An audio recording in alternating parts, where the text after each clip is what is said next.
অডিওটা যে ফাঁস হলো, যেটার মানে বরাত দিয়েই রিপোর্টটা করা হলো, সেটি তো আসলে ইচ্ছাকৃতভাবে ফাঁস করা না। হাসিনাকে সবাই বলছে যে উনি নাকি ভারতের একজন মানে দালাল, এটাই বলে গালি দিচ্ছে ওনাকে। হ্যাঁ, আমি কিন্তু হাসিনার খুব একটা ভক্ত নই, কিন্তু আমি এখানে একটা কথা বলবো। ডিউরিং হার রুল উনি কিন্তু ব্যালেন্স ক্রিয়েট করার চেষ্টা করেছেন।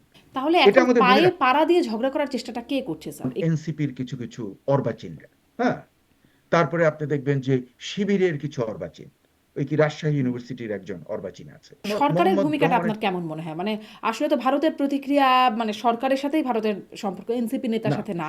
আসিফ নজরুল নামে একজন লোক আছে, হ্যাঁ। আমি বোধহয় একটা কি দুটো প্রোগ্রাম করেছিলাম, ওই যে টেলিভিশন প্রোগ্রাম। এই আসিফ নজরুলকে আমার মনে হয় যেন একদম অ্যাবসলিউটলি ফালতু, ওরা একটু নিম্ন স্তরের। কিভাবে যে ডক্টর মোহাম্মদ ইউনূস তাকে সহ্য করে, আমি এখনো ভেবে আমার মানে অবাক লাগে যে এই লোকটা চট করে এই ক্রিকেটের ব্যাপারে যে কাণ্ডটা করলো, হ্যাঁ, আমাদের ক্রিকেটকে ধ্বংস করে দিল। হ্যাঁ, সে আমাদের এখানে ক্ষমতা কি তার কোনো আছে। সিকিউরিটি কনসার্ন আছে কিনা? কারণ যুক্তরাষ্ট্রের রাষ্ট্রদূতই কিন্তু বলছেন যে চীনের সাথে যে বাংলাদেশের যোগাযোগ, কিছু কিছু নির্দিষ্ট ক্ষেত্রে, সুনির্দিষ্ট ক্ষেত্রে যে যোগাযোগ বা বিষয়গুলো হচ্ছে, সেটি যুক্তরাষ্ট্র খুব ভালোভাবে নিচ্ছে না। হ্যাঁ, এবং বিএনপির করাপশন হলো টেম্পু স্ট্যান্ড পর্যন্ত, বড় জোর আমি জানি না কতটা, হ্যাঁ, এই অল্প স্বল্প টাকা, লোকাল কিছু লোক। কিন্তু বড় দান যেটা মারার ব্যাপার, হ্যাঁ, বিশাল যেগুলো, সেগুলো কিন্তু এনসিপি। পাটোয়ারি নামে একটা লোক আছে না, জঘন্য কথাবার্তা বলে, গালাগালি করে, মানে খুবই আমার একদম নিম্ন শ্রেণীর মনে হয়, মানে একদম, মানে লেভেলটা এত লো। আর ওর ইংরেজি শুনে তো আমি হাসতেছিলাম 1 ঘন্টা। আসিফ নজরুল ছাগল পালে, আপনারা জানেন কিনা? ছাগল চুরির ঘটনা, ছাগল খেয়েছে, এ নিয়েও কত। সেই ছাগল চুরি করে এনে ওই আসিফ ভুইয়ার বাড়ির ইয়ার্ডে ওই খাসিকে জবাইও দিয়েছে, রান্না করে খেয়েছে। প্রশ্ন হবে লাগামহীন, জানতে চাই, জানাতে চাই এই সময়ের পালস অফ পলিটিক্স। যুক্তরাষ্ট্র কোনো দলের পক্ষ নেয় না আসন্ন নির্বাচনকে ঘিরে, এমনটি বলেছেন বাংলাদেশে নবনিযুক্ত যুক্তরাষ্ট্রের রাষ্ট্রদূত। কিন্তু যুক্তরাষ্ট্র দূতাবাস থেকে ফাঁস হওয়া অনানুষ্ঠানিক সেই কথোপকথন কি তাই বলে? চীনের সাথে ড্রোন কারখানা তৈরির চুক্তির মতো যোগাযোগ ভালোভাবে নিচ্ছে না স্পষ্ট জানাচ্ছে যুক্তরাষ্ট্র। আপত্তি আছে ভারতেরও। তেমনি পাকিস্তানের সাথে যুদ্ধবিমান কেনার আলোচনা, বন্দর চুক্তি, এসবের প্রভাব সামনের সরকারের উপর কেমন? তারেক রহমানের সাথে ভারতের পররাষ্ট্রমন্ত্রীর সাক্ষাৎ, খালেদা জিয়ার জন্য দেশটির পার্লামেন্টে শোক বার্তার মতো ঘটনা কেমন বার্তা দেয়? বিএনপির জন্য ভারত আর বর্তমান সরকারের জন্য ভারত কি সম্পূর্ণ ভিন্ন? এসব নিয়ে আলোচনায় স্বপ্নধরা নিবেদিত পালস অফ পলিটিক্সে আমার আজকের অতিথি ইউনিভার্সিটি অব নিউ অর্লিয়েন্সের সাবেক উপাচার্য অধ্যাপক ডক্টর মোস্তফা সরওয়ার। ডক্টর মোস্তফা সরওয়ার, আপনাকে স্বাগত জানাচ্ছি পালস অফ পলিটিক্সে আমার আজকের আয়োজনে। অনেক অনেক ধন্যবাদ। আপনার কাছ আপনাকে থেকে অনেক ধন্যবাদ আমাকে ইনক্লুড করার জন্য। আপনাকে অনেক ধন্যবাদ স্যার সময় দেওয়ার জন্য। আমি যেই আমাদের নির্বাচনগুলোকে ঘিরে সবসময় দেখা যায় আন্তর্জাতিক নানান তৎপরতা, ক্রিয়া প্রতিক্রিয়া শুরু হয়ে যায়। এবারের নির্বাচনে কিছু আছে কিনা বা থাকলে কেমন, সেটি আপনার বিশ্লেষণ একটু বুঝবার চেষ্টা করব। শুরুতেই সম্প্রতি যুক্তরাষ্ট্রের রাষ্ট্রদূত, নবনিযুক্ত বাংলাদেশে যিনি রাষ্ট্রদূত, তিনি বলছেন যে নির্বাচনের ব্যাপারে উৎসাহিত যুক্তরাষ্ট্র এবং যুক্তরাষ্ট্র কোনো পক্ষ নেয় না। কিন্তু স্যার, ওয়াশিংটন পোস্টের যে রিপোর্ট বা যুক্তরাষ্ট্রের দূতাবাস থেকে ফাঁস হওয়া অনানুষ্ঠানিক কথোপকথন, যেটির ভিত্তিতেই আসলে রিপোর্ট, সেখানে দেখা যাচ্ছে স্পষ্টত বলছেন, আমি মানে পুরোটা তো আছেই, একটা অংশ একটু বলি, যে বাংলাদেশের জনগণ ইসলাম পন্থার দিকে ঝুঁকছে। যদি নির্বাচনের ফল সেরকম না হয়, তাহলে তোমাদের একমাত্র সমস্যা হবে বিএনপি নিজেদের অভ্যন্তরীণ দুর্নীতি ও কোন্দলে নিজেই ধ্বংস হয়ে যাওয়া। কিন্তু বাস্তবে সম্ভবত জামাত আরও ভালো ফল করবে। এবং জামাতের আরও যেই মানে বিষয়গুলো নিয়ে একটু উদ্বেগের জায়গা আছে, যেমন শরিয়া আইন, নারীর কর্মঘণ্টা, সেগুলোর ব্যাপারেও একরকম আশ্বস্ত করছে দূতাবাসের সেই কর্মকর্তা যে এমনটি হতে যাচ্ছে না, হলে 100% ট্যারিফ করে দেবে যুক্তরাষ্ট্র, মানে এই চেকটা যুক্তরাষ্ট্র দেবে। এই যে একরকম প্রচারণা, এটার মাধ্যমে আসলে কি বোঝা যাচ্ছে? যুক্তরাষ্ট্র কি আসলেই কোনো পক্ষ নিচ্ছে না? না না, যুক্তরাষ্ট্র কোনো পক্ষ এখন নিচ্ছে না। হ্যাঁ, এ মানে এই যে যেটা ভিডিওটা যেটা হয়েছে, লিক আউট হয়ে গেছে, অডিও, হ্যাঁ। এবং মানে ওয়াশিংটন পোস্টে যেটা উঠেছে, আহ, তা থেকে আমার যেটা, মানে আমার টেক হলো যে ওই যে ভদ্রলোকের যে ভাষা আমি শুনলাম, the language, the way he speaks, blah blah blah এবং ইত্যাদি, সেটা কিন্তু যুক্তরাষ্ট্রের কোনো ডিপ্লোম্যাটিক কোর গ্রুপের, হুম। কোনো অ্যাম্বাসেডরিয়াল লেভেলের যারা পলিসি মেক করে, ওইটা তাদের ভাষা না। They don't talk like that. ওটা আমার অনানুষ্ঠানিক মনে হচ্ছে যে কথোপকথনেও কি এরকম বলে না? নো, মধ্য লেভেলের না। উনি তো পুরো মানে একটা গ্রুপের সঙ্গে উনি তো কনভারসেশন করছে। হ্যাঁ, always the diplomats are extremely careful. তাদের ভাষা অন্য ধরনের। হ্যাঁ, সাধারণত এখানকার যে যাদেরকে ট্রেনিং দেওয়া হয় ডিপ্লোমেসিতে, তাদেরকে ভালো করে শেখানো হয় যে তাদের কথার, যে কথা বলবে, তার মাল্টিপল ইন্টারপ্রিটেশন হতে পারে, যাতে সবসময় একটা সুযোগ থাকে। হ্যাঁ, যে আমি এদিকে গেলাম, না মাঝখানে গেলাম, না এই সাইডে গেলাম। এই জন্য ডিপ্লোম্যাটদের ভাষা অন্যরকম। হ্যাঁ, এ এ আমার যেন হচ্ছে অতি মধ্যম লেভেলের কেউ, এবং আমার ধারণা যে এর যুক্তরাষ্ট্রের পলিসি মেকিং এ তার কোনো তেমন কোনো সে থাকবে, আমার তা মনে হয় না। হ্যাঁ, সাধারণত যে আমরা দেখি যে এখানে যারা আছে, যে যুক্তরাষ্ট্রের স্টেট ডিপার্টমেন্টে, তারা করে in consultation with the ambassador. হ্যাঁ, আচ্ছা, এখানে আমি একটা অ্যাড করব। বাই দি ওয়ে, এই যে ওয়াশিংটন পোস্টের খবরটা উঠেছে, এখানে যাকে জামাতের পক্ষ থেকে বারবার কোট করা হয়েছে, মোহাম্মদ রহমান। হ্যাঁ, এই নামে করেছে, এ আসলে আমাদের নকিব। আমাদের নকিব আমি কেন বলছি, যে আমি কিন্তু জামাত কিংবা কোনো দল করি না, হুম, হুম। কিন্তু নকিবুর রহমান ছিল আমাদের, আমি যে বিশ্ববিদ্যালয় অ্যাসোসিয়েট প্রভোস্ট ছিলাম, উপাচার্য ছিলাম, এবং এখন যেখানে আমি প্রফেসর এমেরিটাস, সেই বিশ্ববিদ্যালয় থেকে ও পিএইচডি করেছে। এবং ও কিন্তু মতিউর রহমান নিজামীর বড় ছেলে। ছেলেটা খুব ভালো, is a very good person. ওরই দেখলাম যে বিভিন্ন স্টেটমেন্ট আসছে। His his his finance financial ইকোনমিক্সের পিএইচডি, খুবই বুদ্ধিমান ছেলেটা। কিন্তু যে ওটা যখন আমি পড়লাম, তাতে আমি যেটা দেখলাম, যে তাতে কোনো, আমার মনে হয়নি যে কোনো ক্রমের যুক্তরাষ্ট্রের এক ধরনের টিল্ট রয়েছে টুয়ার্ডস এনি পার্টিকুলার পার্টি। এবং আমি আরো বলবো যে যদি কোনো বর্তমান অ্যাডমিনিস্ট্রেশনের কোনো পলিসি ব্যাপারে কোনো অথেন্টিক জিনিস আমি বুঝতে চাই কিংবা জানতে চাই, তাহলে আমি তো ওয়াশিংটন পোস্ট পড়ব না, নিউ ইয়র্ক টাইমস পড়ব। এগুলো খুবই ডেমোক্রেটিক পার্টি অ্যালাইন্ড, যারা ক্ষমতায় নেই। আমি রাদার ওয়াল স্ট্রিট জার্নালে যদি এই নিউজটা উঠতো, তাহলে আমি কিন্তু জিনিসটাকে অন্যভাবে দেখতাম। এটা হলো আমার আরেকটা টেক। আর আরেকটা টেক, আমি কিন্তু যদি ওয়াশিংটন পোস্ট তো আমার ধরেন স্যার আন্তর্জাতিকভাবে স্বীকৃত একটা গণমাধ্যম। এখন সেটির খবরটা কি অসত্য বা মানে কি বলবো বায়াসড এরকমভাবে দেখার সুযোগ আছে? না, না, নিউজকে আমি কখনো, মানে এটা তো যে খবরটা উঠেছে, হ্যাঁ, সেটাকে আমি বলবো more like a news report based on opinion. You can see যে ওখানে যেমন আমার মনে হয় কুগলারেরও একটা স্টেটমেন্ট আমি দেখেছি। হ্যাঁ, হ্যাঁ, মানে তার একটা ইসে, তারপরে এর নকিবের দেখেছি, নকিবুর রহমান, মোহাম্মদ রহমান, এগুলোকে কেন্দ্র করে ওই রিপোর্টটা করা হয়েছে ওপিনিয়ন ভিত্তিক। কাজে এই ধরনের ওয়াশিংটন পোস্টের চেক অ্যান্ড ব্যালেন্স রয়েছে। হ্যাঁ, কিন্তু প্রত্যেকটা খবর একটা প্যারাডাইম রয়েছে। হ্যাঁ, তার একটা পার্সপেক্টিভ রয়েছে। সেই পার্সপেক্টিভের দিকে আমি যদি তাকাই, হ্যাঁ, তাহলে ওয়াশিংটন পোস্টের পার্সপেক্টিভ এর চেয়ে আমি বরং ওয়াল স্ট্রিট জার্নাল, যেটা যেটা রিপাবলিকান পার্টিকে সমর্থন করে, ডোনাল্ড ট্রাম্পকে সমর্থন করে, অথবা ফক্স নিউজ বেসড কোনো একটা জিনিস, অথবা আমি যদি মায়ামি হেরাল্ড, আমি একটা একটা জাস্ট পত্রিকার কথা বললাম, অথবা ওয়াশিংটন এক্সামিনারে যদি এটা উঠতো, তাহলে হয়তো আমি একটু এটাকে, এর পার্সপেক্টিভটাকে আমি জানতাম যে এটা বর্তমান অ্যাডমিনিস্ট্রেশন, এটা যুক্তরাষ্ট্রের, তাদের সঙ্গে এর একটা সম্পর্ক রয়েছে। তাহলে তার ইন্টারপ্রিটেশন অন্যরকম। কিন্তু এটা যেহেতু ওয়াশিংটন পোস্টের খবর, সেজন্য আমি এটার যে যে মানে ইন্টারপ্রিটেশন এই যখন যে আমি ধরেন করতে স্যার যাব। এই যে খবরটা বা অডিওটা যে ফাঁস হলো যেটার মানে বরাত দিয়েই রিপোর্টটা করা হলো, সেটি তো আসলে ইচ্ছাকৃতভাবে ফাঁস করা না। মানে এটি তো ফাঁস হয়ে গেছে, অনানুষ্ঠানিক একটা কথোপকথন ফাঁস হয়ে গেছে।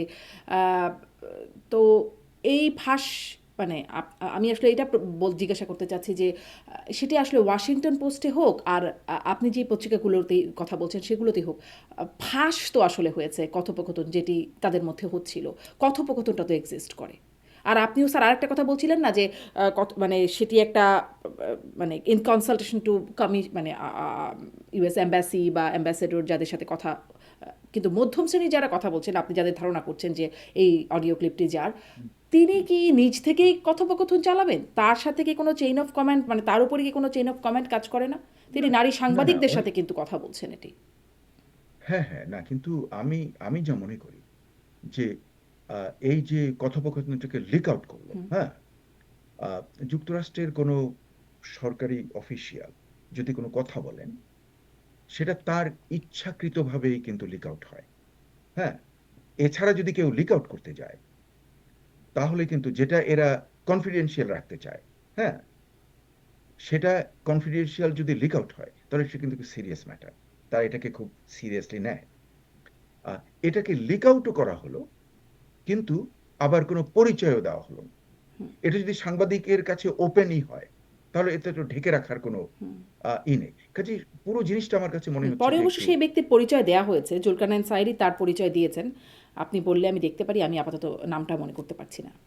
আচ্ছা, যদি আপনি মনে করতে পারেন তাহলে আপনি বলবেন, হ্যাঁ। আচ্ছা, কিন্তু আমি এর এরই কনটেক্সটে পরিপ্রেক্ষিতে আমি আর একটা জিনিস বলবো।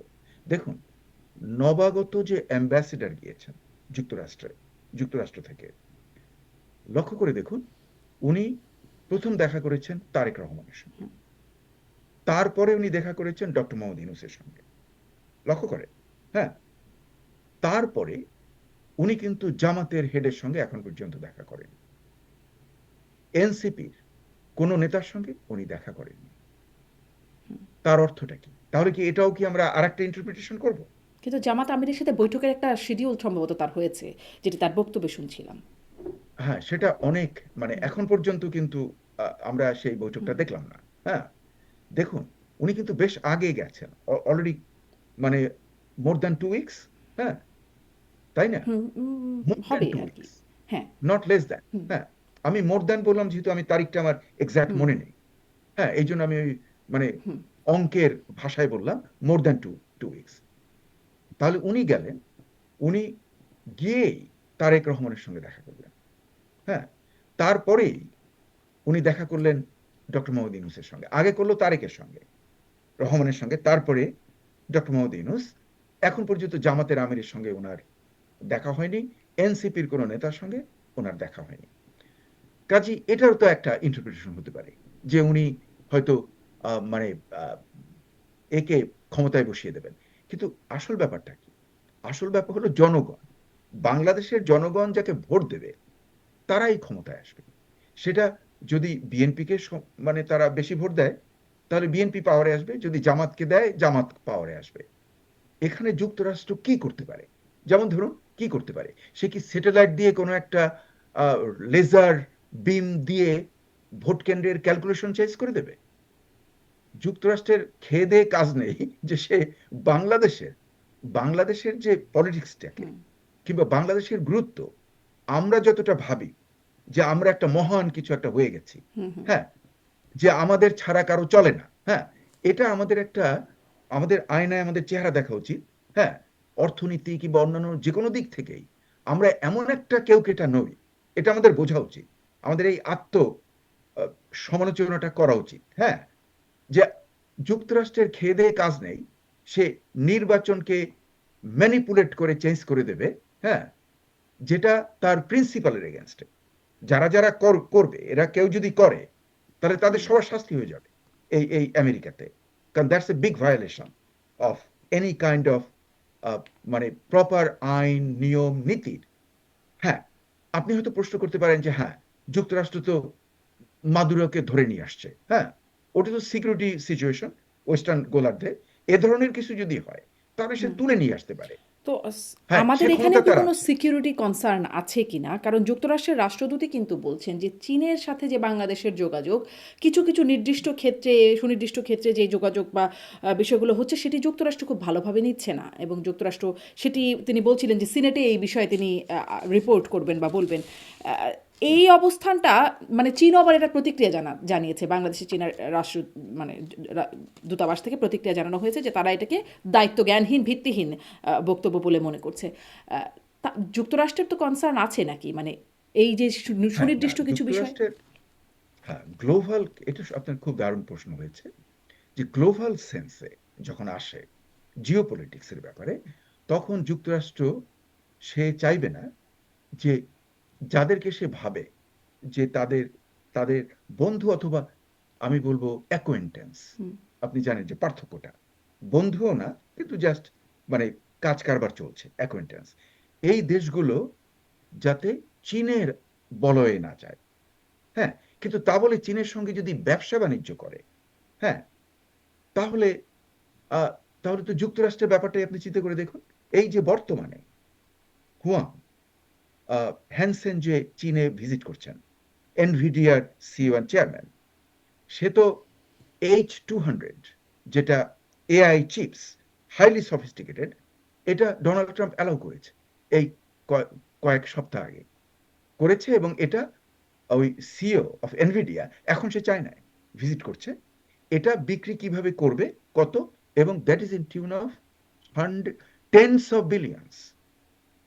ইটস নট ওই ড্রোনের কয়েক মিলিয়ন ডলার না, এটা in the tune of tens of billions of ডলার্সের যে ব্যবসাটা হবে।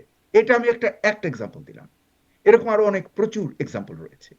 কাজেই আমরা যদি এটাকে সুষ্ঠুভাবে দেখার চেষ্টা করি, যে আপত্তি থাকবে, কারণ যেহেতু ড্রোনের সঙ্গে ডিফেন্সের একটা কানেকশন আছে, এবং আমাদের ডিফেন্স থেকেই কিন্তু এটাকে কেনা হচ্ছে। হ্যাঁ, ডিফেন্স, আমার মনে হয় কি এয়ারফোর্সের কোনো একটা দপ্তর থেকে এটার সঙ্গে নেগোশিয়েট করা হচ্ছে। তার মানে যে ডিফেন্স রিলেটেড, সেটাই হলো একটা সেন্সিটিভ জায়গা, যেখানে যুক্তরাষ্ট্রের পররাষ্ট্রনীতিতে সেটা একটা একটা মানে আর কি একটা একটা পয়েন্ট, যেটা এদেরকে কিছুটা চিন্তিত করবে, যে ডিফেন্স রিলেটেড ব্যাপারে যদি চীনের সঙ্গে এ ধরনের নতুন চুক্তি হয়। কিন্তু আমাদের ভুললে চলবে না, আমাদের এয়ারফোর্সের ট্রেনিং কারা দেয়? চীন। যুক্তরাষ্ট্র। আমাদের পাইলটদেরকে চীনে পাঠানো হয়।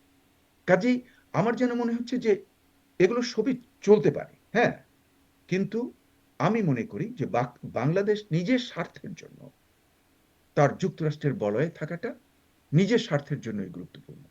কেন?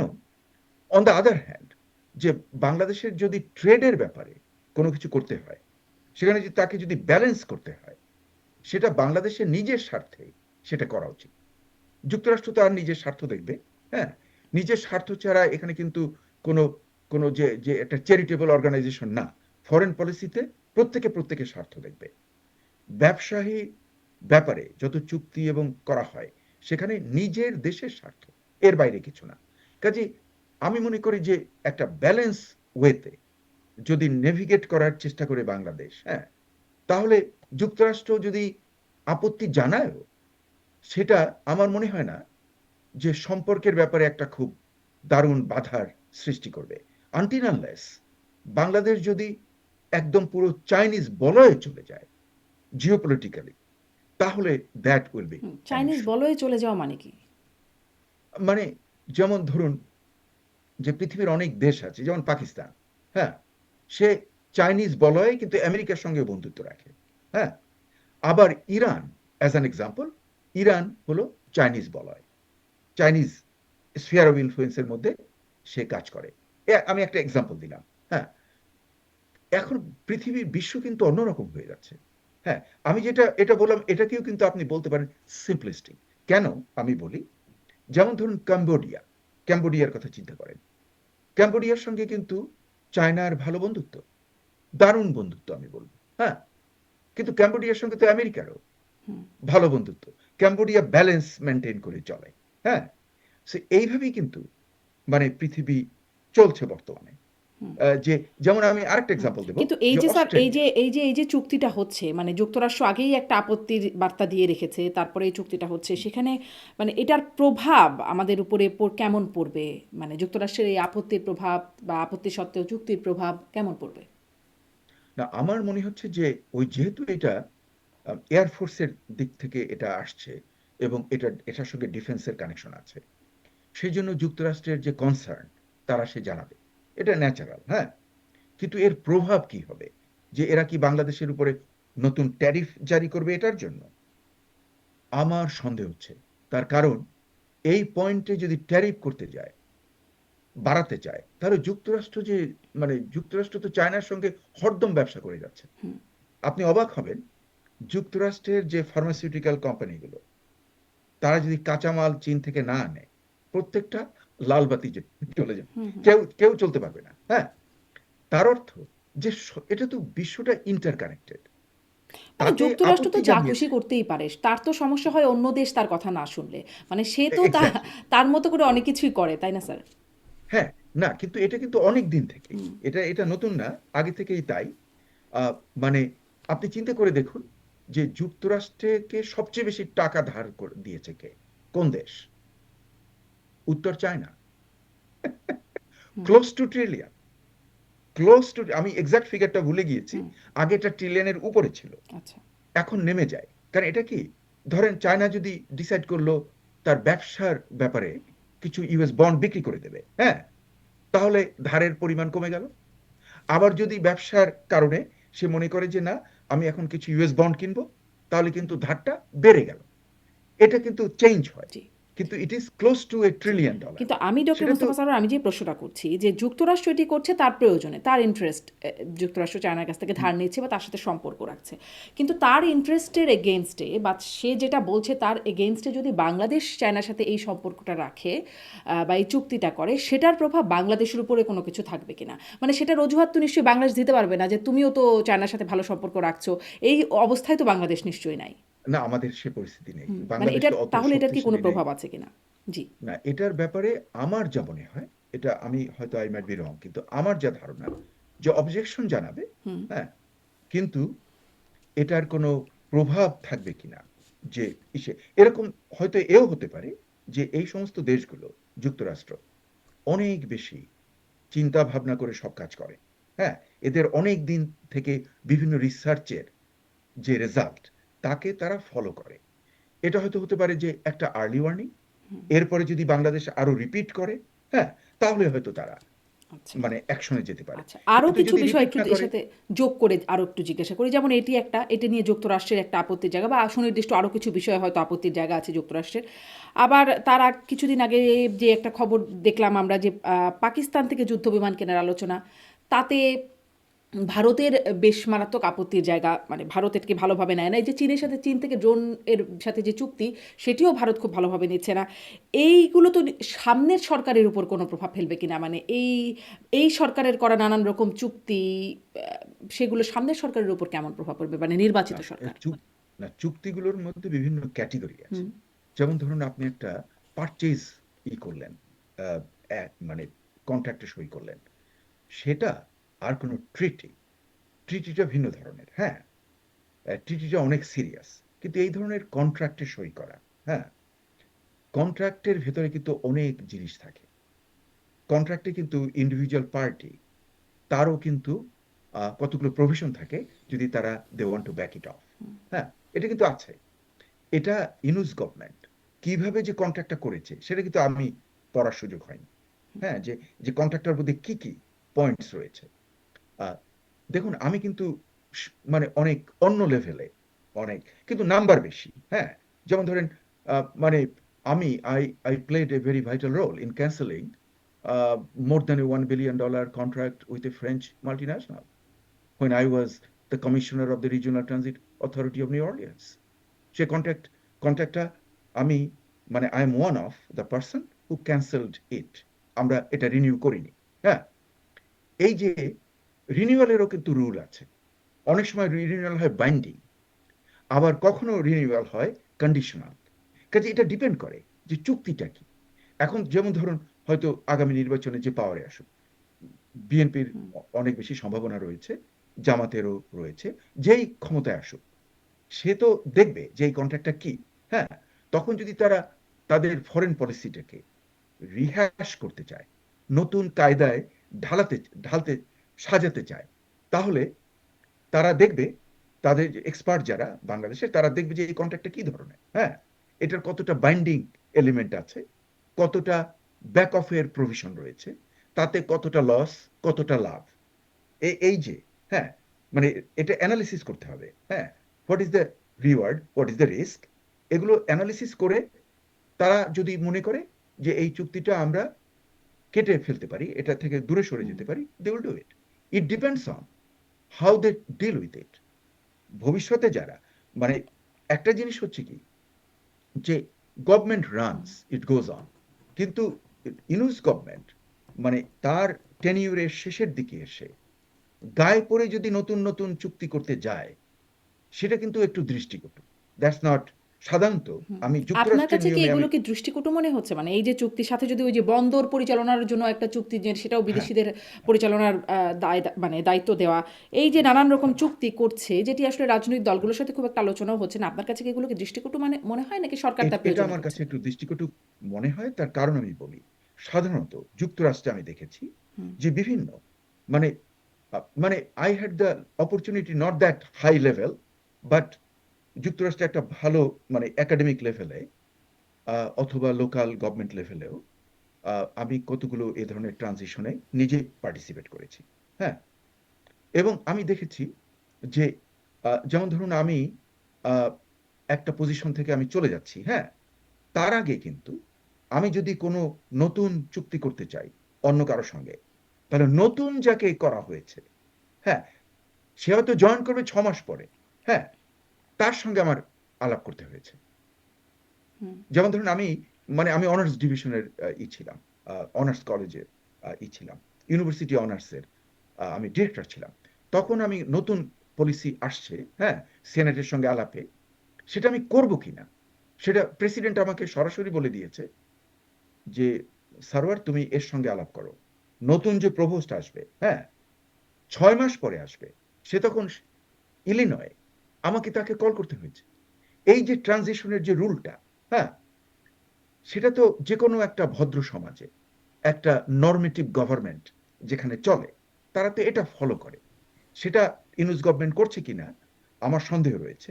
আরো একটা ব্যাপার, এই কন্ট্রাক্টগুলোর পেছনে আর একটা ব্যাপার ঘটে, এটা আপনি নিশ্চয়ই জানেন, যে এখানে সব সময় যে লোকাল এজেন্টস কার এবং তাদের একটা কমিশন, হ্যাঁ, এবং যেখানে আপনার যদি $200 মিলিয়ন এগ্রিমেন্ট হয়, হ্যাঁ, আমি জানি না কত, হুম, কিন্তু ধরুন একটা যে কোনো একটা এগ্রিমেন্টে 200 মিলিয়ন, তার 10% কত, 20 মিলিয়ন, সেই 20 মিলিয়ন কমিশন পাচ্ছে। এখন এখানে সাধারণত আমরা দেখছি যে তৃতীয় বিশ্বের বিভিন্ন দেশগুলোতে এই কন্ট্রাক্টের যে কমিশনস গুলো, এগুলোই লুটিপুটে খাওয়ার প্রচেষ্টা চলে। হ্যাঁ, ইনুস যদি যাওয়ার আগে আগেও এরকম 3-4টা এগ্রিমেন্ট করতে পারে, এবং দেখা যাবে যে তারই যারা লোক, হ্যাঁ, তারাই এটার কন্ট্রাক্ট গুলো এনেছে, তারাই হলো middle man in this contract, agency, agents, ওরা তো ওই কমিশনটা নিয়ে নেবে। আবার অনেক সময় আরো ধান্দাবাজি আছে। এই কমিশন, যেটা আমরা আগের সরকারকে দেখেছি বাংলাদেশের, যে কমিশন ধরেন আপনার একটা কন্ট্রাক্ট হলো, আহ, আমরা যে পাওয়ার সেক্টরে, এনার্জি সেক্টরে কিন্তু লাস্ট গভর্নমেন্টে আমরা এটা দেখেছি। এনার্জি মানে দেখা গেছে যে কোনো একটা ব্যাপারে ধরেন $1 বিলিয়ন একটা এগ্রিমেন্ট হয়েছে, হ্যাঁ, আমি একটা নাম্বার ধরলাম, it could be less, it could be higher, আমি একটা নাম্বার ধরলাম। এই 1 বিলিয়নের, যেমন ধরেন এরা করলো কি, সই হয়ে গেল, হ্যাঁ, কিন্তু তারপরে বলো যে না, মানে প্রবলেম হচ্ছে, মানে প্রোডাকশন এটা সেটা, এটাকে জ্যাক আপ করে 2 বিলিয়ন হয়ে গেল। এখন যে কোম্পানি এটা বিক্রি করছে, ওর হয়তো ওটা ওটা ও করতো না, লোকাল এজেন্টই ওকে বলছে তুমি বাড়িয়ে দাও, হুম। তখন কমিশনটা স্প্লিট হয়ে যায়। এই ধরনের ভাগযোগ, এইটাই হলো করাপশন, এবং এই করাপশন কিন্তু খুব হাই লেভেলে হয়। হ্যাঁ, আজকে আমি এই সূত্রে আমি একটা কথা বলবো, যে বিএনপি কে দোষারোপ করা হচ্ছে অনেক সময়, বলে যে সে নাকি করাপশন করে। হ্যাঁ, বিএনপির করাপশন হলো টেম্পু স্ট্যান্ড পর্যন্ত, বড় জোর, আমি জানি না কতটা, হ্যাঁ, এই অল্প স্বল্প টাকা, লোকাল কিছু লোক, কিন্তু বড় দান যেটা, মারার ব্যাপার, হ্যাঁ, বিশাল যেগুলো, সেগুলো কিন্তু এনসিপি, এবং এনসিপির বিন্দু, এনসিপি তো জামাত আসলে বেসিক্যালি, হ্যাঁ, মানে জামাত ইসলামীর বি টিম, এনসিপির লোকজন, এবং তাতে কিন্তু প্রাক্তন শিবিরের ছাত্ররা এই সুযোগগুলো কিন্তু সবচেয়ে পেয়েছে। মানে ইউনূস গভর্নমেন্টের হুম, সময় যদি পরবর্তী পর্যায়ে কোনো বিচার হয় এবং এদেরকে আইনের আওতায় আনা হয় যে কি ধরনের করাপশন হয়েছে, কোথায় কত কমিশনস গেছে, হুম, তাহলে, এবং এটা করা উচিত, তাহলে কিন্তু এদের অনেককে মানে ধরা যাবে। হুম। আসল করাপশন মানে বড় দান এই মারছে যে, হচ্ছে এনসিপির ছাত্রনেতারা বলে হ্যাঁ, আপনার কারণ ধারণা। ওরাই তো একটা ওরাই তো বিষয় মানে যুক্তরাষ্ট্রের প্রসঙ্গে কথা বলছিলাম তো, যুক্তরাষ্ট্রের সেই যে একটা ধারণা বা একটা তথ্য যেটি সেটাও ফাঁস হয়েছিল, উইকিলিক্স ফাঁস করেছিল। বাংলাদেশ থেকে মার্কিন রাষ্ট্রদূত তিনি যেই বার্তা কনভে করেছিলেন সেখানে, এখন বর্তমান বিএনপি চেয়ারপারসন, তখন মানে প্রধানমন্ত্রী পুত্র ছিলেন, তার সম্পর্কে যেই তথ্যগুলো পাঠানো হয়েছিল, মানে দুর্নীতি, সন্ত্রাসবাদ ইত্যাদির সাথে জড়িয়ে তাকে মানে বেশ নেতিবাচক বিশেষায়িত করে মানে একটা প্রতিবেদন গিয়েছিল, সেই রকম ধারণা কি এখনও যুক্তরাষ্ট্র রাখে, নাকি যুক্তরাষ্ট্র সেখান থেকে সরে এসেছে? মানে ওই যে ফাঁস হওয়া ফোনালাপে দেখছিলাম সেখানেও বলছিল বিএনপি নিজেদের অভ্যন্তরীণ দুর্নীতি ও কোন্দলে নিজেরাই ধ্বংস হয়ে যাওয়া, এটি হচ্ছে একটা ফল। মানে ওই ধারণার একটা রিফ্লেকশন কি আছে এখনো? আমি এখানে একটা এক্সাম্পল দিয়ে আমি বলবো। আপনি আপনি নিশ্চয়ই আপনার খেয়াল আছে যে মোদিকে হুম, হুম। কিন্তু ভিসা ক্যান্সেল করে দিয়েছিল যুক্তরাষ্ট্র। দ্যাট কালো ইজ ভেরি তালিকাভুক্ত সিরিয়াস করে ম্যাটার। রেখেছিল, জি। হ্যাঁ, একদম এমন তালিকাভুক্ত করেছে, কিন্তু পরে ওই মোদিকে এখন তো হোয়াইট হাউসে আহ, মানে কোলাকুলি করছে, কাছাকাছি, মানে এমন ভাবে সম্পর্কটা। কাজে এই সমস্ত বড় দেশগুলো, যুক্তরাষ্ট্র, তারা কিন্তু এই সমস্ত ব্যাপারে জিনিসটাকে, এটা হয় কি, এটা হয় আমাদের গ্রাম অঞ্চলে হয়। হ্যাঁ, ওর সঙ্গে আমার ঝগড়া, হ্যাঁ, দুই বংশ বংশানুক্রমে এই ঝগড়া চলতে থাকে, মারামারি। এটা আমরা দেখছি যে আগে, আপনি যদি ছবি দেখেন কিনা, যে কর্সিকান ব্রাদার্স, আমার খেয়াল আছে, হুম, কর্সিকান ব্রাদার্সের যে মারামারি, এই ছবি আমরা হুম, দেখেছি। তারপরে এমনকি আপনার বেশি দূর যেতে হবে না, রোমিও জুলিয়েট, হ্যাঁ, দুই ফ্যামিলির ঝগড়া, ছেলে মেয়েদের প্রেম, কিন্তু তা সত্ত্বেও তারা ফাইট করছে। হ্যাঁ, এটা আমাদের পাঠান এলাকাতে হয়, হুম, পাকিস্তানের নর্থ ওয়েস্ট হুম, ফ্রন্টিয়ার প্রভিন্সে, আফগানিস্তানে হয়। এটা হলো একটা গ্রামীণ ব্যাপার। হ্যাঁ, মানে একটা গেও টাইপের ব্যাপার, যেখানে আপনি, আমি কিন্তু গ্রামকে খারাপ বলছি না। হুম, হ্যাঁ, গ্রামে তো হাজার হুম, হাজার লক্ষ লক্ষ বাংলাদেশিরা আছে, তারা হুম। খুবই ভালো লোক। বাট হ্যাঁ, গ্রামীণ এই কিন্তু কালচারটা আমি বলছি, সম্পর্কে বলছেন, জি, স্পষ্ট। কালচারটাকে হুম, বলছি, যে এই নিয়ে যে চুলাচুলি ঝগড়া করা, হ্যাঁ, এটা কিন্তু যুক্তরাষ্ট্রের মতো শক্তিশালী দেশ, যে পুরো বিশ্বকে ডমিনেট করছে, সে এ সমস্ত এখানকার লোকরা অনেক প্রফেশনাল, মানে এত হাইলি প্রফেশনাল, ট্রেনিং তাদের এমন, এবং অধিকাংশের আসছে কিন্তু আইভি লিগ থেকে। হ্যাঁ, হার্ভার্ড, মানে ইসে, তাহলে কি ওই রেকর্ডটা তারা ইয়েল, ডিলিট করে দিয়েছে? মানে ওই রেকর্ডটা তারা হ্যাঁ, আর মাথায় রাখছে না, মানে সেই যে রেকর্ডটা? না, না, কোনোটা ডিলিট করে না, কিন্তু রেকর্ড সবই আছে, রেকর্ড কোথাও যাবে না। কিন্তু যখন তারা অ্যানালিসিস করে যে কারেন্টলি তাদের কি স্বার্থ, এবং সেই স্বার্থ, এটা কিন্তু নিজের স্বার্থ, যুক্তরাষ্ট্রের ইন্টারেস্ট কি, যে হুম, জন্য এরা কিন্তু ক্লিয়ার বলে দিয়েছে যুক্তরাষ্ট্র পররাষ্ট্র দপ্তর থেকে, যে আমরা সব গভর্নমেন্টের সঙ্গে হুম, আমরা সম্পর্ক রাখি, গভর্নমেন্টের অপোজিশনের যে আছে তার সঙ্গে আমরা সম্পর্ক রাখি, এমনকি অপোজিশনের সেকেন্ড, থার্ড, ফোর্থ লেভেলের সঙ্গেও আমরা সম্পর্ক রাখি। আপনি বিস্মিত হবেন, না আপনি জানেন এগুলো সব, যে যেমন ধরেন, যখন যুক্তরাষ্ট্রের এমবেসিতে, বাংলাদেশের এমবেসিতে, মানে যুক্তরাষ্ট্রের এমবেসি ইন ঢাকায়, যখন তারা পার্টি করে, সেখানে কিন্তু বামপন্থী যারা আমাদের নেতা, তাদেরকেও কিন্তু ইনভাইট করে। হ্যাঁ, যে বামপন্থীর এগেনস্টে যুক্তরাষ্ট্র অল দ্য টাইম, হ্যাঁ, তাদেরকেও কিন্তু ওই সমস্ত হুম, পার্টিতে তারা ইনভাইট করে। তার কারণটা কি? তারা চায় যে ওই দেশে যে এমবেসি আছে, তারা জানতে চায় কে কি করতে যাচ্ছে, সবার সঙ্গে যেন তাদের একটা হুম, কানেকশন থাকে, যাতে তারা ইনফরমেশনটা ভালো করে পায়। সমস্ত ইনফরমেশনটা পেলে তারা তো অ্যানালিসিস করতে পারে ভালো।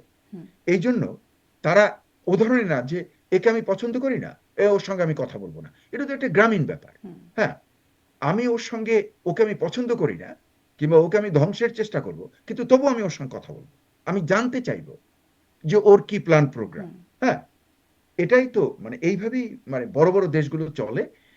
আপনি যদি বাংলাদেশের যদি পত্রিকাগুলো পড়েন, কিংবা পত্রিকার চেয়েও যেটা আমাদের, মানে যে ব্লগারদের যে কথা যদি শোনেন, হ্যাঁ, এই আমাদের যুক্তরাষ্ট্র থেকেও আছে, ইউরোপ থেকে আছে, অন্যান্য এই ব্লগারদের যে ভাষা এবং ওদের যে সাজেশন ইজ ভেরি সিম্পলিস্টিক, মানে একদম অতি নিম্ন শ্রেণীর, মানে ওগুলো হলো গ্রামীণ টাইপের, হুম, মানে আমি যেটাকে বলছি গেও টাইপের, খুবই নিম্ন শ্রেণীর লোকজনদের ভাষা ওরা ওরা ওই সমস্ত জায়গাতে বলে।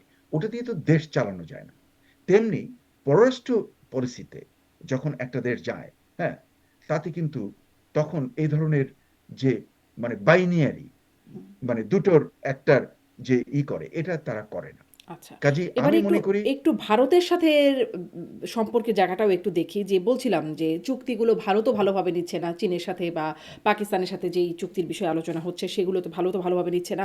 আর ভারতের সাথে তো আরও বিভিন্ন বিষয় নিয়ে এখন সম্পর্কের তলানি থেকে একদম তলানিতেই পড়ে গেছে, শত্রু ভাবাপন্ন দেশে পরিণত হয়েছে দুটি দেশ। আহ, সেখানে ভারতকে দেখা যাচ্ছে সেই বেগম জিয়ার মৃত্যুর পরে শেষ বিদায়ের সময়ে সে ভারতের প্রধানমন্ত্রীর বার্তা নিয়ে জয়শঙ্কর তাদের পররাষ্ট্রমন্ত্রী আসলেন, তারেক রহমানের সাথে বৈঠক করলেন। ভারতের পার্লামেন্টে বেগম জিয়াকে নিয়ে শোক প্রস্তাব হলো। আহ, তার মানে এই বা সুপ্রতিবেশী সুলভ বার্তা তারেক রহমানকে দিয়ে গেলেন। এই বিষয়গুলো বিএনপির সাথে যখন হচ্ছে, তখন দেখছি যে বাংলাদেশের মানে বর্তমান সরকারের সাথে সম্পর্কের জায়গায় দেখা যাচ্ছে নানান বিষয় সরকারের প্রতিক্রিয়ার প্রেক্ষিতে বাংলাদেশের বিশ্বকাপে খেলা বন্ধ হয়ে গেল। তারপরে বিশ্বকাপে ভারতে যে যারা সাংবাদিকরা যাবে তাদেরও অ্যাক্রেডিটেশন বাতিল করা হলো, মানে এই যে একটা বিষয়, সেই মোস্তাফিজ ইস্যু থেকে শুরু করে এই অবস্থা। তারপরে দেখলাম ভারতীয় কূটনীতিক যারা আছেন বাংলাদেশে তাদের পরিবারকে সরিয়ে নিতে বললো, ভারতে নিয়ে নিতে বললেন। মানে এই যে অবস্থাগুলো চলছে, এখানে আসলে কেমন চলছে? বিএনপির সাথে সুপ্রতিবেশী সুলভ সম্পর্ক বাড়ানোর একটা চেষ্টা দেখা যাচ্ছে, অন্যদিকে এই বিষয়গুলো একই সাথে চলছে। আসলে এখানে কি চলছে বলে মনে হয়? এটা আপনার খুব ভালো, মানে খুবই মানে মানে দারুণ সুন্দর একটা প্রশ্ন। আহ, এটা একটা জটিল ব্যাপার। এটার উত্তর, তার কারণ প্রথম আপনি চীন থেকে শুরু করেছিলেন, হ্যাঁ, যে আমরা জানি যে চীনের সঙ্গে ভারতের একটা প্রতিদ্বন্দ্বিতা আছে এবং বর্ডার নিয়ে গোলমাল আছে। যেমন এখনো চীনের কোনো কোনো অফিসিয়াল ম্যাপে অরুণাচল প্রভিন্স, যা মানে ভারতের আন্ডারে রয়েছে, অরুণাচলকে কিন্তু দেখায় চীন অংশ। এখনো চীনের বেশ কিছু ম্যাপের ভেতরে। তাহলে বুঝতে পারেন যে জমি নিয়ে চীনের সঙ্গে গোলমাল আছে। আবার দেখুন যে চীন লাদাখের একটা অংশ, হ্যাঁ, আকসাই চীন তারা দখল করে নিয়েছে, হ্যাঁ, মানে কাশ্মীর এলাকাতে, যেটা কাশ্মীরটা ডিসপিউটেড, ওটা ওটা পাকিস্তান একটা অংশ দখল করে আছে, আর একটা অংশ ইন্ডিয়া দখলে রয়েছে। আর মাঝখানে চীন এসে কিন্তু পাকিস্তানেরও একটা অংশ নিয়ে নিয়েছে। মানে লাদাখ আকসাই চীনের যে ম্যাপ দেখেন, সেটা কিন্তু ইন্ডিয়ারও একটা অংশ নিয়েছে, ইন্ডিয়ার ডিমান্ড যেটা যেটা আমার, আর ওদিকে পাকিস্তানেরও একটা অংশ নিয়ে নিয়েছে। কাজেই এই যে বর্ডারের যে কনফ্লিক্টটা, ম্যাকমোহন লাইন যেটাকে আমরা বলি, হ্যাঁ, মানে ম্যাকমোহন যেটাকে করেছিল, মানে আহ, একজন ব্রিটিশ অফিসার, হ্যাঁ, উনি যে সার্ভে করে যে লাইনটা দিয়েছেন ম্যাকমোহন লাইন, এই ম্যাকমোহন লাইনের নিয়ে গোলমাল চলছে। It is not settled yet. কাজে ভারতের সঙ্গে চীনের যে গোলমালটা, এটা কিন্তু অনেক ডিপলি রুটেড। আবার দেখুন, চীন তিব্বত দখল করে নিয়েছে। তিব্বতের যে যে শাসক, হ্যাঁ, দালাই লামা, তাকে শেল্টার দিয়েছে ইন্ডিয়া। শুধু তাই নয়, নর্দার্ন ইন্ডিয়াতে একটা বিরাট জায়গাতে তিব্বতের অনেক লোক, তিব্বতিয়ানরা, তারা যারা পালিয়ে আসছে, হ্যাঁ, তারা থাকে নাই, চাইনিজ রুলকে তারা অপছন্দ করেছে, তারা কিন্তু এখনো ভারতে আছে, অ্যাসাইলাম। এখন ওদেরকে কিভাবে রেখেছে আমি জানি না, কিন্তু তখন তাদেরকে খুব আদর করে শেল্টার দিয়েছিল। এবং Bharat does not recognise Tibet to be a part of China. এমনি পরিস্থিতিতে চীনের সঙ্গে ভারতের প্রতিদ্বন্দ্বিতা রয়েছে, ঝগড়া রয়েছে। এখন আসি আমি বাংলাদেশে, right?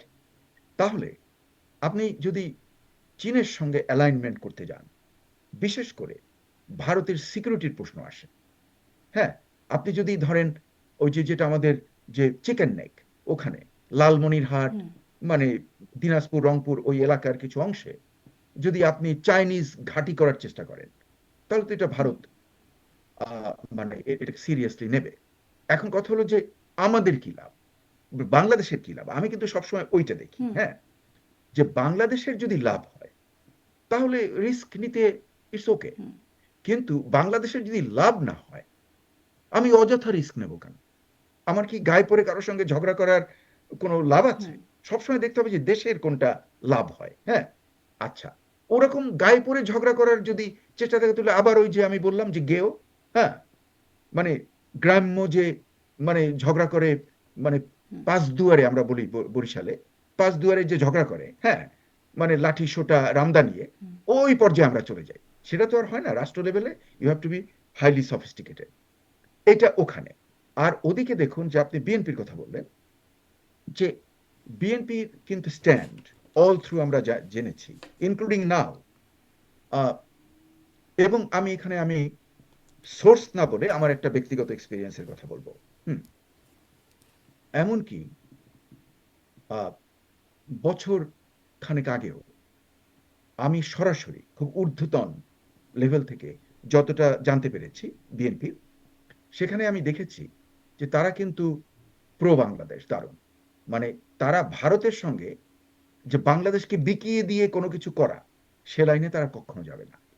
They by principle, according to their principle, to look for the interest of Bangladesh, not to compromise anything to appease India. No, সেটা তারা করবে না। আচ্ছা, তাহলে ভারতের ব্যাপারটা কি? ভারত, দেখুন, সে এতদিন ধরে এর আগের গভর্নমেন্টকে সমর্থন করেছিল, রাইট? কিন্তু Bharat is a very matured country, এটাও আমাদের ধরতে হুম, হবে। যে ভারতের যারা ডিপ্লোমেসির সঙ্গে হুম, জড়িত, তাদের কিন্তু কোয়ালিটি, হুম। আমি একটু যদি শারমিন স্যার আপনাকে আমি সংক্ষেপে কি বলতেন। বলবো, হুম, তাদের কিন্তু কোয়ালিটি ইজ ভেরি হাই। তারা কিন্তু ওই ইমোশনস কিংবা ওই গ্রাম্য ঝগড়া, হ্যাঁ, ওই বাইনিয়ারি আমাদের ব্লগারদের মতো না। হুম, ব্লগারদেরকে, ব্লগাররা ওদের হয়তো চাকরও হওয়ার হুম, সম্ভাবনা নেই। তো এই যে এরা, মানে এদের যে সিদ্ধান্ত, হ্যাঁ, সেটা খুবই, তারা মানে ওদের স্বার্থ দেখে ওরা ওই পলিসি ঠিক করে। এখন দেখলো যে তারা যাদের উপরে নির্ভর করেছিল এতদিন, আওয়ামী লীগ, হ্যাঁ, হুম, তারা তো দেশ থেকে বিতাড়িত হয়েছে। কবে তারা ক্ষমতায় আসবে তার কোনো সিওরিটি নেই। আগামী নির্বাচনে তাদেরকে হুম, অ্যালাউ করা হচ্ছে না। তার অর্থ somebody else is gonna come to power. এটা হয়তো বিএনপি হতে পারে, জামাত হতে পারে। হুম, হুম, এখন ভারতের জন্য সবচেয়ে বেটার কি? ওটা ওদের point of view, not from BNP point of view. ভারতের পয়েন্ট অফ ভিউতে যে এই দুটো দলের মধ্যে কে হলো শরিয়া লাইনের দিকে অ্যালাইনড, হ্যাঁ, যেটা তো ভারতের ইন্টারেস্টের পক্ষে যায় না, হ্যাঁ, তাহলে তারা জামাতকে পছন্দ করবে না, ন্যাচারালি। কিন্তু আমাদের ভুললে চলবে না, যখন Jamaat was a partner with the BNP government, এবং আমার যদ্দূর মনে আছে, industry minister and possibly trade with the same ministry was Motiur Rahman Nizam. আমার খেয়াল আছে উনি যখন প্রথম ক্ষমতায় আসছেন, তখন যে কন্ট্রাক্ট, একটা বড় বিশাল একটা কন্ট্রাক্ট, সেখানে বিট করেছে ইন্ডিয়া। অ্যান্ড তখন তাকে প্রশ্ন করা হয়েছে যে ইন্ডিয়ার এটার কি করা হবে। উনি তখন উত্তর দিয়েছিলেন যে আমার দেশের যেটা স্বার্থ, বাংলাদেশের যেটা স্বার্থ, তাতে যদি আমি দেখি যে ইন্ডিয়ানটা বেটার চয়েস, বিটটা, আই উইল টেক ইট। এটা কিন্তু উনি বলছেন এবং উনি নিয়েছিলেন। তার অর্থ, আপনি লক্ষ্য করে দেখুন যে এই যে দলগুলো যারা আছে, ধরেন আমি হুম, হুম, বিএনপি বললাম, জামাত বললাম, এরা যখন আসল কাজে যায়, হ্যাঁ, যদি তারা ক্ষমতায় যায়, তখন কিন্তু তারা একটু চিন্তা ভাবনা করে কাজ করে। তারা কিন্তু একদম যে সবাই, হুম, যে এমনকি আমি আপনার এক্সাম্পল দেব, যে হাসিনা গভর্নমেন্ট, দেখুন, হাসিনাকে সবাই বলছে যে উনি নাকি ভারতের একজন মানে দালাল, এটাই বলে গালি দিচ্ছে ওনাকে। হ্যাঁ, আমি কিন্তু হাসিনার খুব একটা ভক্ত নই, হুম, কিন্তু আমি এখানে একটা কথা বলবো, ডিউরিং হার রুল উনি কিন্তু ব্যালেন্স ক্রিয়েট করার চেষ্টা করেছেন। উনি কিন্তু চীনে গেছেন, চীনের সঙ্গে নেগোশিয়েট করেছেন, পদ্মা ব্রিজ করেছেন চীনের সহায়তায়। হুম। লক্ষ্য করে দেখুন, হ্যাঁ, তার অর্থ দেশের যখন স্বার্থ আসছে, তখন যে হাসিনাকে যে এত গালাগালি অপবাদ দেওয়া হচ্ছে, উনি পর্যন্ত যেটা উনি ন্যায্য মনে করেছেন, সেজন্য উনি কিন্তু ভারতের তল্পিবাহীগিরি করেননি। উনি চীনকে কন্ট্রাক্ট দিয়েছেন, চীনের সহায়তায় উনি পদ্মা ব্রিজ করেছেন। তাহলে এটা এখন আমাদের মনে পায়ে রাখতে পাড়া দিয়ে ঝগড়া করার চেষ্টাটা কে করছে স্যার? একটু আগে বলছিলেন যে সেটা কে করছে? না, সেটা যেমন ধরেন আমাদের যারা মানে যেমন ধরেন পলিটিক্যাল লেভেলে যেমন এনসিপির কিছু কিছু অর্বাচীনরা, হ্যাঁ, তারপরে আপনি দেখবেন যে শিবিরের কিছু অর্বাচীন, ওই কি রাজশাহী ইউনিভার্সিটির একজন অর্বাচীন আছে, এগুলো, হ্যাঁ। কিন্তু আপনি যদি আপার লেভেলে যান, হ্যাঁ, আপনি এই যে মোহাম্মদ সরকারের মোহাম্মদ ভূমিকাটা রহমানের, আপনার কেমন মনে হয়? মানে আসলে তো ভারতের প্রতিক্রিয়া, মানে সরকারের সাথেই ভারতের সম্পর্ক, এনসিপি নেতার না সাথে না। মানে ভারত তো এইরকম প্রতিক্রিয়া দিয়ে যাচ্ছে, যেটি নিয়ে আমাদের অনেক অনেক ক্ষেত্রেই অনেক আপত্তির জায়গা আছে। মানে সেখানে আপনি সরকারের ভূমিকা কেমন মনে হয়? না এটা এটা সুন্দর প্রশ্ন, কারণ সরকারের ব্যাপারে আমি কিছু লোক দেখি, যেমন ধরেন আসিফ নজরুল নামে একজন লোক আছে, হ্যাঁ। আমি বোধহয় একটা কি দুটো প্রোগ্রাম করেছিলাম, ওই যে টেলিভিশন প্রোগ্রাম। এই আসিফ নজরুলকে আমার মনে হয় যেন একদম অ্যাবসলিউটলি ফালতু, ওরা একটু নিম্ন হুম, স্তরের পলিটিশিয়ান কিংবা হুম, কিংবা গভর্নমেন্ট অফিসিয়াল। কিভাবে যে ডক্টর মোহাম্মদ ইউনূস তাকে সহ্য করে, আমি এখনো ভেবে আমার মানে অবাক লাগে যে এই লোকটা চট করে এই ক্রিকেটের ব্যাপারে যে কাণ্ডটা করলো, হ্যাঁ, আমাদের ক্রিকেটকে ধ্বংস করে দিল এই লোকটা, হ্যাঁ। কি করলো সে? চট করে এমন একটা সিদ্ধান্তের দিকে গেল, হ্যাঁ, যেটা সে জানে না যে আন্তর্জাতিক লেভেলে যে অ্যাথলেটিক ব্যাপারটা ঘটে, হুম, সম্পর্কে এ ব্যাটার কোনো ধারণাই নাই। খুব খুব নিম্নমানের একটা লোক। আমি আমি কিন্তু একবার যখন আমি একে শুনেছিলাম, ওই যে কিবরিয়া যে আছে না, কি যে ওর নামটা, রেজা কিবরিয়া। হুম, হুম, রেজা কিবরিয়ার একটা ভিডিও ইন্টারভিউতে আমি দেখে শুনেছিলাম, উনি বলছিলেন যে খুব নিম্নমানের লোক, হ্যাঁ, এই বলে আর উনি বলছে খুবই এই আসিফ নজরুল ইসলাম বলছে খুব নিম্ন শ্রেণীর মানে আর কি ইন্টেলেকচুয়ালি এবং মানুষ হিসেবে উনি আর বেশি কথা বলতে চাননি। তখন আমার কিন্তু মনে খটকা লেগেছে যে উনি এরকম কথা বললেন। কিন্তু আমি যত দিন যাচ্ছে যত, হুম, ততই আমি দেখছি যে তার যে কাণ্ড কারখানা, ওই যে 22 লক্ষ ভারতীয় নাকি বাংলাদেশে চাকরি করে, কোথায় তুই বেটা 16 মাস ধরে পাওয়ারে আছিস, কই কোথায় দেখা? তার মানে এত মিথ্যা, এত বাজে লোকটা নিম্ন শ্রেণীর, যে উইদাউট এনি অথেন্টিসিটি একটা ফালতু কথা বলে দিল। ক্রিকেটের ব্যাপারেও কিন্তু এরকম কাণ্ড করছে হুম, বর্তমান গভর্নমেন্টে। আমি বলি, যেমন ধরুন এখানে আছে যারা, আমি যাদেরকে যথেষ্ট শ্রদ্ধা করি, যেমন অহিদুদ্দিন মাহমুদ, আপনি দেখবেন, হ্যাঁ, তারপরে আপনি দেখবেন যে সালাউদ্দিন, হ্যাঁ, তারপরে আপনি দেখবেন যে এই যে আমাদের তৌহিদ হোসেন পররাষ্ট্র সেক্রেটারি, যে উপদেষ্টা। উপদেষ্টা আছেন, হ্যাঁ, আপনি তো তার সঙ্গে আপনারই প্রোগ্রামে আমি তার সঙ্গে হুম, প্রোগ্রাম করেছি কয়েকবার।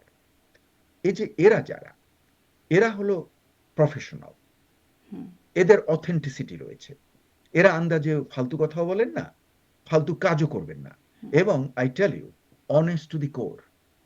আমি চ্যালেঞ্জ করলাম যে ভবিষ্যতে এদের নামে আপনি যদি কেস দেওয়ার চেষ্টা করেন হুম, হুম, করাপশনের, you are not going to find anything. জি, শেষ করব। ওয়াহিদুদ্দিন মাহমুদ, হ্যাঁ, সালাউদ্দিন, হ্যাঁ।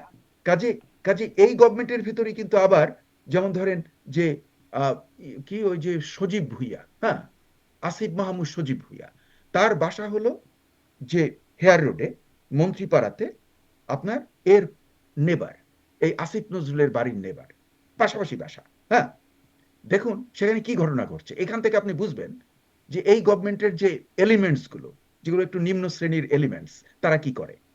এই যে একটা পাটোয়ারি নামে একটা লোক আছে না, জঘন্য কথাবার্তা বলে, গালাগালি করে, মানে খুবই আমার একদম নিম্ন শ্রেণীর মনে হয়, মানে একদম, মানে লেভেলটা হুম, এত লো। আর ওর ইংরেজি শুনে তো আমি হাসতেছিলাম 1 ঘন্টা। সাম্প্রতিক যে ও ইংরেজি বলেছে, হুম, মানে আমি মাদ্রাসার ছাত্রদেরকে আমি করি না, মাদ্রাসার মধ্যে অনেকে ভালো ভালো ছাত্র আছে, হ্যাঁ, কিন্তু তুই ইংরেজি জানিস না, তুই তুই একটা ইন্টারপ্রেটার নিয়ে বাংলায় বল, সে ট্রান্সলেট করে দেয়। ও একটু ইংরেজি বলার চেষ্টা করছে, ওর ইংরেজি শুনে আমি 1 ঘন্টা হাসছি বসে বসে বাসায়, যে এত এত ফালতু। ও করেছে কি জানেন?